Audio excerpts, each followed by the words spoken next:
자, 앞의 영상들을 통해서 벤치프레스를 하기 위한 몸 상태를 만들었습니다. 자, 이제부터 벤치프레스를 해보겠습니다. 자, 이번에는 벤치프레스를 할 때 가동 범위, 예를 들어서 가슴을 터치해야 되는지 아니면 터치를 하지 말아야 되는지 헷갈리시는 분들이 있는데, 우리가 벤치프레스를 할 때 가동 범위를 얼만큼을 가져가야 되는지 이 부분에 대해서 설명해 보겠습니다. 자, 벤치프레스에는 파워리프팅식 벤치프레스가 있고 일반 보디빌딩식 벤치프레스가 있는데, 이번 영상에서는 보디빌딩식 벤치프레스입니다. 자, 파워리프팅식 벤치프레스라고 한다면 가슴 근육만을 이용한다기보다는 발끝부터 머리까지 온몸의 근육을 동원해서 단순하게 무게를 드는 데 집중하지만, 그 전에 일반적인 보디빌딩식 벤치프레스를 통해서 가슴 근육을 동원하는 패턴을 강화시킬 필요가 있습니다. 자, 그렇기 때문에 이번 영상에서는 파워리프팅식이 아니라 보디빌딩식, 일반 분들을 위한 벤치프레스 가이드 영상이라고 생각해 주시면 됩니다. 자, 먼저 벤치프레스를 할 때 이 가동 범위에 대해서 알아보도록 하겠습니다. 이 가동 범위를 알아보기 위해서는 간단하게 스트레칭 봉 같은 걸 이용해서 알아볼 수 있는데요. 자, 집에 이런 가벼운 스트레칭을 할 수 있는 이런 가벼운 봉 같은 게 있으면, 자, 이거를 통해서 한번 가동 범위를 찾아보겠습니다. 자, 우선 첫 번째로는 이 그립의 너비, 손의 너비를 찾아야 되는데, 이 손의 너비는 밀었을 때는 모릅니다.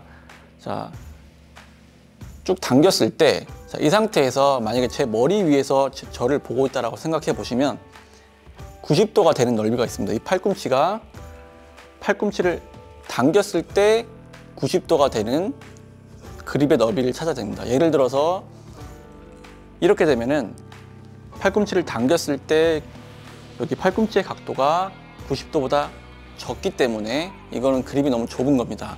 반대로 너무 넓어지게 되면은 90도가 넘어가게 되겠죠. 이건 또 너무 넓은 겁니다. 그렇기 때문에 팔꿈치를 당겼을 때 90도가 되는 너비, 저 같은 경우는 이 정도라고 보시면 될 것 같습니다. 이 정도의 그립 너비로 설정하시고, 두 번째는 이제 이 상태에서 저항 없이 내가 나의 힘으로 스트레칭 봉을 당겨 볼 겁니다.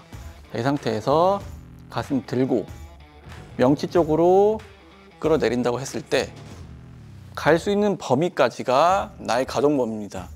저 같은 경우에는 이 상태에서 쭉 왔을 때 이 봉이 가슴에 터치가 되는데, 이게 생각보다 안 되는 분들이 많이 있습니다.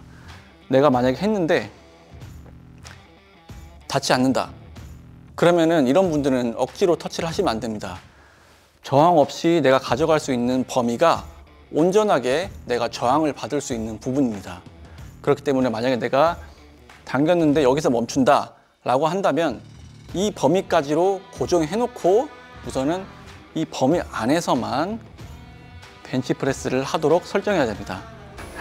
벤치프레스의 이상적인 가동 범위는 가슴을 터치를 하는 것이라고 하지만, 이 가동 범위가 이상적이라고 해서 내 몸을 그 가동 범위에 밀어 넣는 게 아닙니다. 우선은 그 가동 범위를 나의 몸에 맞추는 것이 중요합니다. 순서가 바뀌면 안 됩니다. 이 가동 범위를 잘 기억을 해 두시고 벤치프레스를 할 때도 이 가동 범위를 지켜서 한다 라고 생각하시면 됩니다. 자, 그런데 내가 벤치프레스에 눕게 되면 위에서 짓누르는 바의 무게 때문에 내려갈 수 있는 가동 범위, 초기에 내가 생각했던 가동 범위보다 무게에 눌리면서 더 과도하게 스트레칭 되는 경우가 있습니다. 이거는 내가 능동적으로 스트레칭 한 게 아니라 강제적으로, 수동적으로 스트레칭 된 거기 때문에 여기까지 오시면은 다칩니다. 그 이유가 뭐냐면, 이 상태에서 나의 가동 범위를 넘어서서 스트레칭 되게 되면 그 범위에서는 근육이 힘을 잘 쓸 수 없습니다. 특히 이 상태에서 내 가슴 근육의 범위를 넘어서서 스트레칭 되게 되면 가슴 근육이 힘을 잘 줄 수가 없게 되고, 가슴 근육에 힘이 빠지면 어떻게 되겠습니까? 가슴이 아닌 어깨의 참여가 과도하게 올라가게 되면서 어깨 통증이 올 수밖에 없습니다.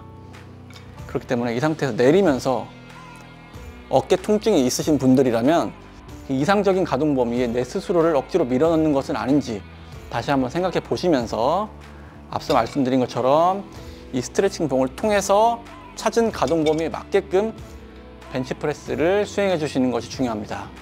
자, 오늘 영상에서는 가동 범위에 대해서 이야기해 봤습니다. 만약에 이 가동 범위를 체크해 봤는데 내가 너무 가동 범위가 안 나와. 예를 들어서 벤치프레스를 하는데 너무 이렇게 가동 범위가 안 나오시는 분들은 가동 범위를 늘리는 운동들을 통해서 이상적인 방향으로 조금씩 나아가야겠죠. 다음 영상부터는 이 짧아진 가동 범위를 다치지 않고 부상 없이 늘려서 우리가 앞으로 벤치프레스를 어떻게 하면 잘할 수 있는지 알아보는 시간을 갖겠습니다. 감사합니다.